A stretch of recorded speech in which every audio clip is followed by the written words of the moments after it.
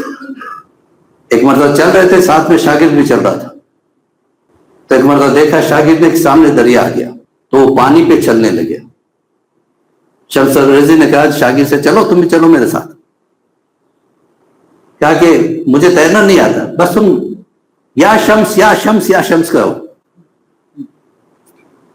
مقام دیکھیے, شاگرد یا شمس کہتا رہا, پانی پہ چلتا رہا, یا شمس کہتا رہا. اب دیکھا کہ استاد بھی کچھ پڑھ رہے ہیں, غور سے سنا کیا پڑھ رہے ہیں, تو وہ کہ یا علی یا علی یا علی. تو شاگرد نے سوچا میں یا شمس کیوں کہوں, میں بھی یا علی کہوں گا. یا علی کہنے لگا, ڈگمگایا. ایک مرتبہ شمس تبریزی نے اسے سنبھال دیا, کہا کہ میں پہچان کے بلاتا ہوں, تو بغیر پہچانے کی بلا رہا ہے. پہلے پہچان تو صحیح کہ علی ہے کیا. کیا پہچاننے کا مطلب کیا ہے؟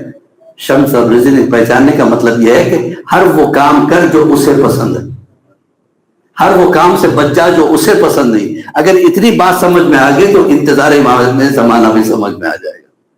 ایک صلوات پڑھے گا محمد وآلہ